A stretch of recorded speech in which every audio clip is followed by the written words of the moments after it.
Buenas, então vamos lá, vamos falar sobre valores do gráfico dos 60 minutos, ou seja, do gráfico horário, em gráfico de outras periodicidades, tá?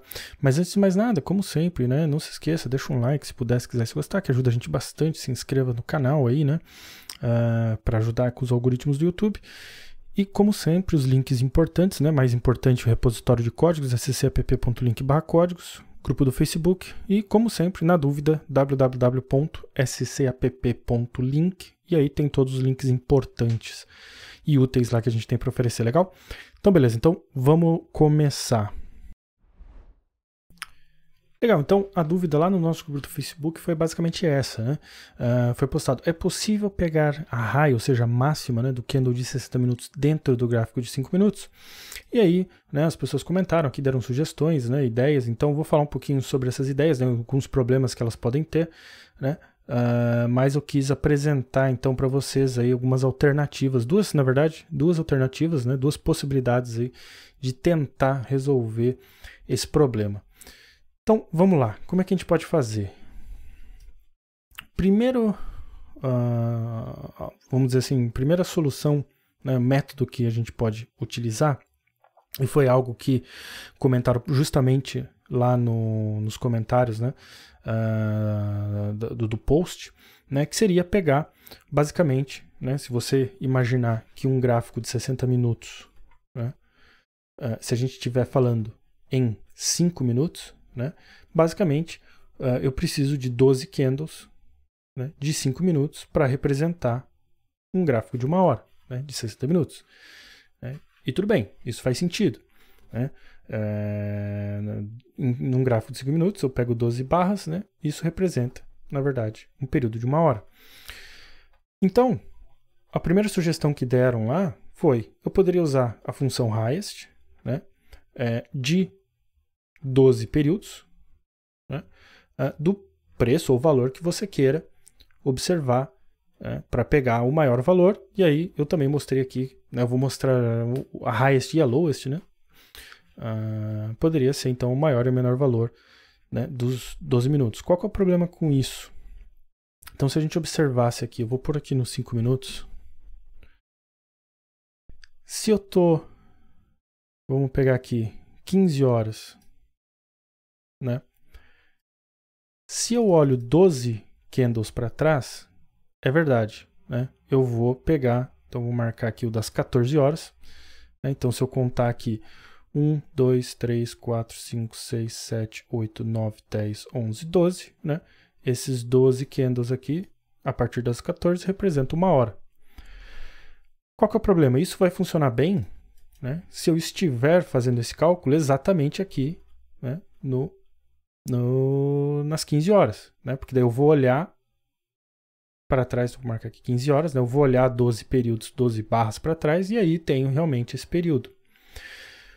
Agora, qual que é o problema? Obviamente, você vai perceber que a partir do momento que o tempo passa, né? Então, vamos marcar agora esses dois. Às 3h05, às 15h05, né? Olhando 12 barras para trás, né, eu ainda tenho um período de 1 hora, é verdade, né? Então ainda representa uma periodicidade de 60 minutos, porém não mais agora da hora cheia, né? Que seriam aqui das 14 horas. Porque normalmente quando a gente se refere a gráfico de horário, né, gráfico de 60 minutos, a gente sempre está se referindo do período cheio, né? Então, esse é um problema. Mas, né, é uma implementação, não deixa de ser uma alternativa, né? Pode ser que não seja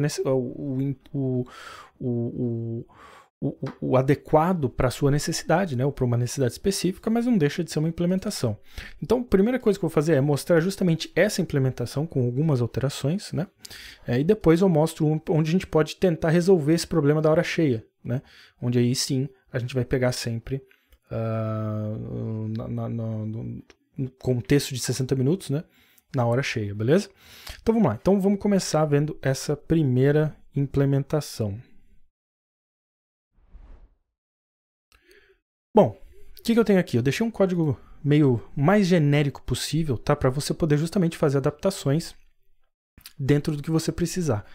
Então, a primeira coisa que eu fiz, note que eu declarei uma variável chamada indicador, né, para representar um valor qualquer, né, porque eu estou usando aqui o preço de fechamento como um exemplo, né, onde a gente vai pegar a máxima ou o maior valor de fechamento e o menor valor de fechamento dentro de um período, mas a ideia que eu quero te mostrar aqui é que não precisa ser, né, não precisa ser somente para preço, né, poderia ser, por exemplo, uma média. Eu poderia fazer isso aqui literalmente para uma média, né, uma média móvel, aritmética, exponencial, até mesmo outro indicador, um RSI, enfim, não importa. A ideia é que você possa adaptar esse estudo, né, para qualquer tipo de valor, ou seja, qualquer tipo de indicador que você queira, né, estudar. Logo em seguida, eu tenho uma variável chamada time frame. Por quê? Perceba que quando a gente conversou, né, sobre num gráfico de 5 minutos, 12 barras representam 60 minutos, né? A gente calculou, vamos dizer assim, mentalmente isso aqui, né? Porque a gente pode fazer a conta, né? 5 mais 5 mais 5 mais 5, 12 vezes vai dar 60. E vai funcionar muito bem. Porém, e se eu quiser, né, trabalhar com outras periodicidades, por exemplo, 10 minutos? Bom, eu posso fazer a mesma coisa e eu vou descobrir que 6 barras do 10 minutos vão me representar 60. Qual que é o problema com isso? O problema é que para cada vez que eu fizer uma alteração de periodicidade, eu vou precisar recalcular matematicamente e possivelmente até alterar o código, né? O que começa a ficar, né, mais trabalhoso. Então, por que a gente não pode fazer isso automaticamente, né? Então, o que eu faço aqui? Eu uso a função GraphicOffset, que retorna o valor numérico que está configurado no meu gráfico, né? Então, por exemplo, se eu tiver um gráfico de 5 minutos, essa função vai me retornar 5 e eu divido aqui, né, 60, né, que é para representar uma hora, por 5 para me retornar um valor, né, de quantas barras eu tenho nesse período. Por que eu estou usando essa função ceiling aqui? Tá? Porque a gente tem um problema de que quando a gente faz uma divisão, né, o profit ele vai esperar um número decimal, né? Quando a gente está fazendo uma divisão, ele vai esperar um número decimal como resultado. O problema é que, como parâmetro das funções, por exemplo, highest e lowest, né? Perceba que o período que a gente vai determinar precisa ser num valor inteiro, né? Então, o que eu faço é usar essa função ceiling que, na verdade, tem como tarefa principal arredondar números, né? Mas ela faz um trabalho para mim. Eu na verdade, não preciso fazer esse arredondamento, mas o que eu preciso é justamente fazer essa conversão. E perceba que eu posso passar um parâmetro do tipo float, né? Ou seja, decimal, ou seja, essa divisão, e ela vai me retornar um número inteiro, uma integer, né? Que aí, então, eu posso armazenar nessa variável que eu chamei de time frame e passá-la como parâmetro da minha função highest, né? Onde, se a gente observar aqui novamente, ela vai dizer que retorna o maior valor dentro de um período. Ela precisa de uma série de dados que eu determinei como o indicador, né? o preço que eu quero fazer esse estudo, e uma periodicidade que eu determinei através dessa variável time frame. E eu fiz a mesma coisa para lowest, né? Então, para o menor valor, né? E eu armazeno esses valores, esses resultados, no max valor e no min valor, né? Então, se a gente executar esse código, vou te mostrar aqui, né? Perceba que a gente poderia fazer a plotagem aqui, né? Sobreposta no gráfico. Perceba que ele vai fazer justamente isso. Porém, né, a gente cai naquele problema que a gente conversou. Quando eu tiver, por exemplo, aqui, vamos pegar um aleatório aqui, 14:35, né? Então, eu vou até reexecutar esse código, 14:35. Né? Perceba que quando ele chega aqui nessa execução, o que ele está fazendo? Ele está observando, né, 12 períodos para trás, né, porque a gente está no gráfico de 5 minutos.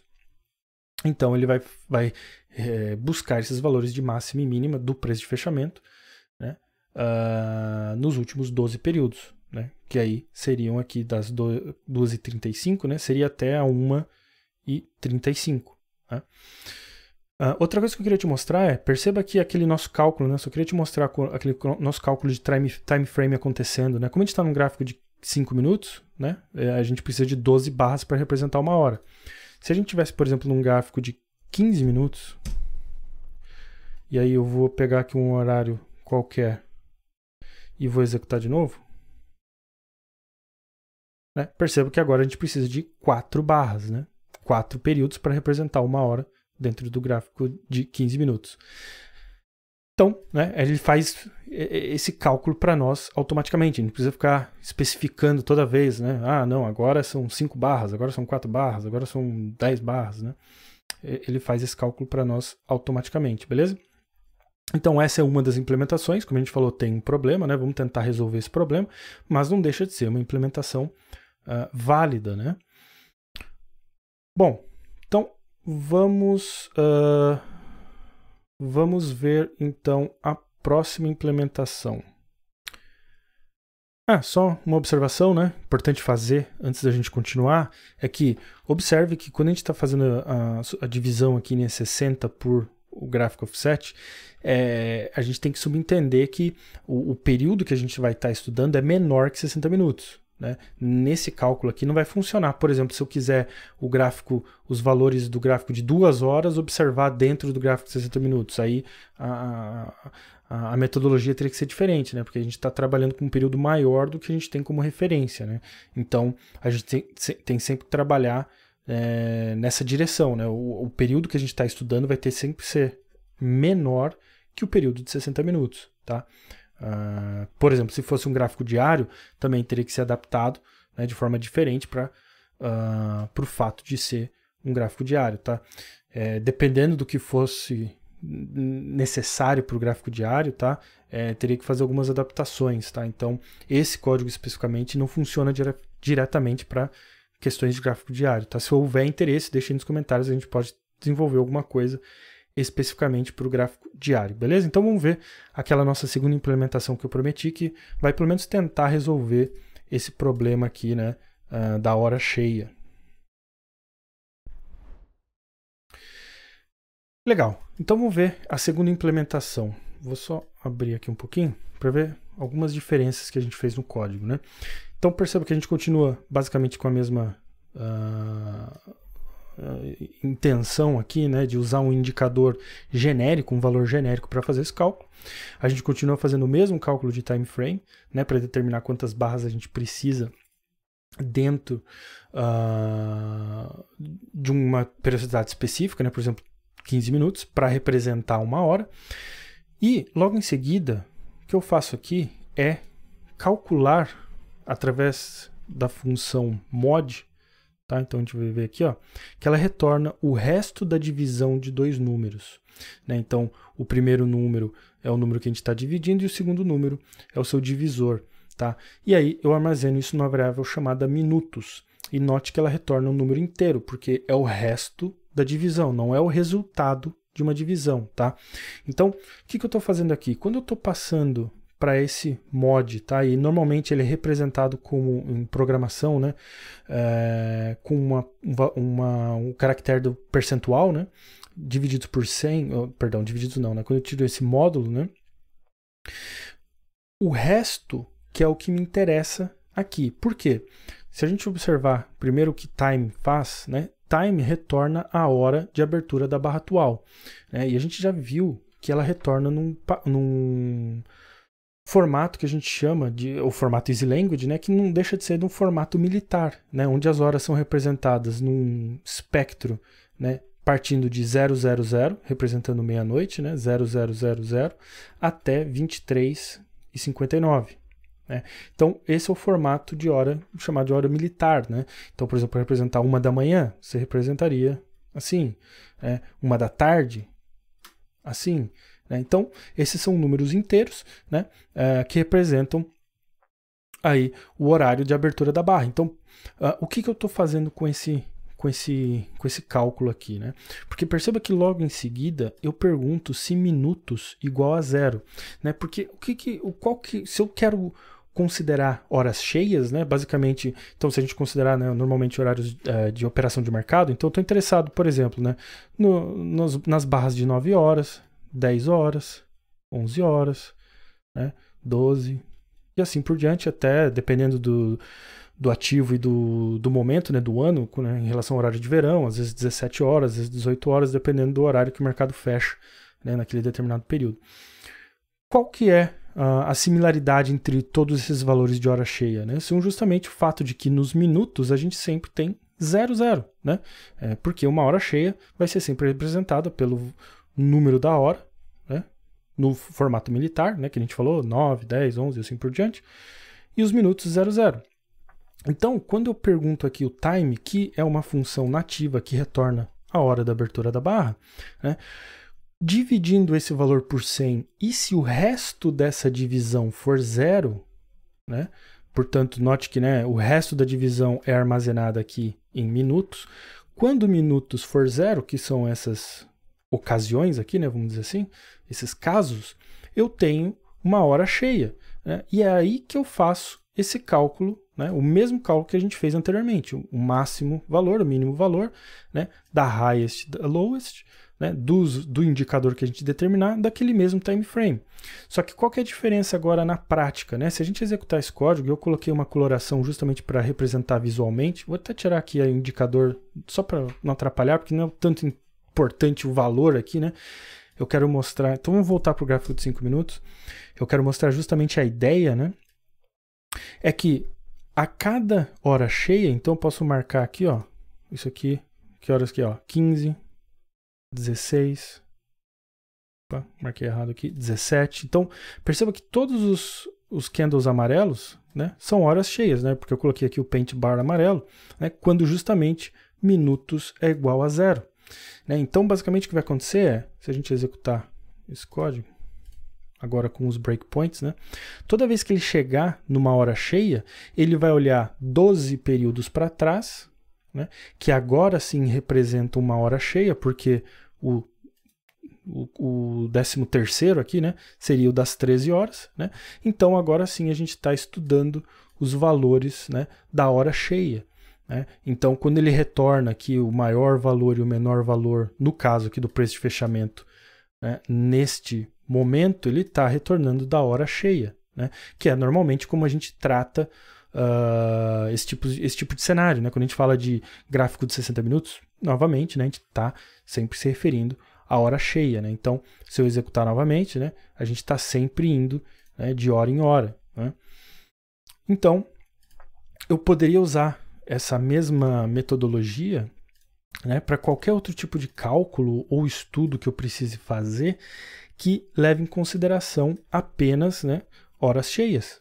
Né? Fazendo essa simples divisão aqui, né, armazenando o resto dela e confirmando que se for igual a 0, eu sei que eu estou, né, numa hora cheia. Agora, novamente, sempre lembrando, isso vai funcionar nos casos em que a gente está trabalhando com periodicidade menor que 60 minutos. Né? A partir do momento que eu vou para uma periodicidade maior que 60 minutos, isso para de funcionar. Né? Então, a gente tem que levar isso em consideração, beleza? Então, é isso aí. Eu vou deixar os dois códigos, como sempre, lá no repositório, né? Para você fazer seus estudos. Tá? Novamente, não é necessariamente um indicador, tá? Para você usar, para você né, pôr no seu gráfico aí. É simplesmente um estudo, né, dessas condições, para que daí você aplique dentro do que você precisa. Né? Talvez você queira saber esses valores de algo muito específico, um outro indicador, né? Você possa adaptar e alterar aí para suas necessidades, beleza? Então é isso aí, espero que tenha ajudado. Como eu disse, né, se tiver interesse em algo diferente, por exemplo, gráfico diário, deixa aí nos comentários que a gente pode fazer algo no futuro, legal? Então é isso aí, valeu, até o próximo vídeo.